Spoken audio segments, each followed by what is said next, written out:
Siamo di fronte alla torre di sud-est del castello di Castelfranco e come vedete dalle immagini che scorreranno la torre ha bisogno di un intervento urgente. È molto fessurato e siamo molto preoccupati anche. Il pericolo è che crolli.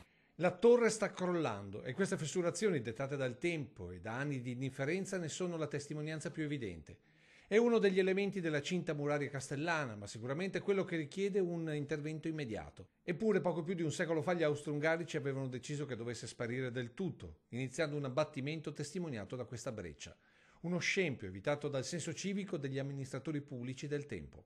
Il comune di Castelfranco si è autotassato e ha pensato di riscattare il castello ed è di proprietà del castello di Castelfranco Veneto, del comune di Castelfranco Veneto. Quindi proprietà di tutti, insomma. Proprietà di tutti i cittadini. Meglio ancora, patrimonio di tutti i trevigiani che ora come allora sono chiamati a riscattare, questa volta dall'usura del tempo, la cinta di una delle più belle città murate del Veneto. Noi stiamo cercando di salvaguardarla, c'è un progetto di restauro che che può incidere intorno al 1.000.000 di euro, poco meno forse, 900.000 euro, ma che di fatto è abbastanza impegnativo per quanto riguarda appunto le finanze del comune di Castelfranco Veneto. Ecco perché Antena 3 si è impegnata in questa campagna per salvare le mura con un'opera di sensibilizzazione a tutti i trevigiani che hanno a cuore la loro terra. Abbiamo utilizzato una legge dello Stato aprendo l'Art Bonus che appunto ci permette di creare una facilitazione a coloro che vogliono naturalmente investire con degli sgravi fiscali abbastanza consistenti.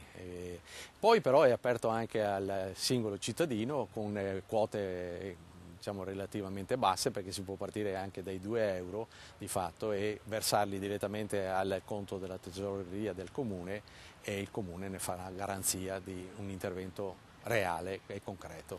I 2 euro derivano dalla catalogazione della cinta muraria.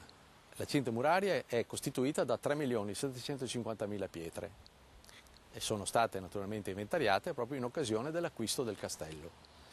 Oggi, se noi riuscissimo a intervenire per la somma e per i 2 euro che per ogni pietra, evidentemente avremo raggiunto il nostro obiettivo. Voi che idea avete una volta restaurato perché le torri rimangono comunque vive? Come ho potuto dire in altre occasioni, il restauro del castello di Castelfranco deve dare evidentemente una sinergia economica al nostro territorio e allora è evidente che attirare turisti a Castelfranco per far visitare le torri intanto, evidentemente il primo intervento che vogliamo fare. Anche questa torre qua sarà sicuramente organizzata per poter far accedere i turisti e soprattutto vedere la nostra bella città e il nostro territorio dall'alto.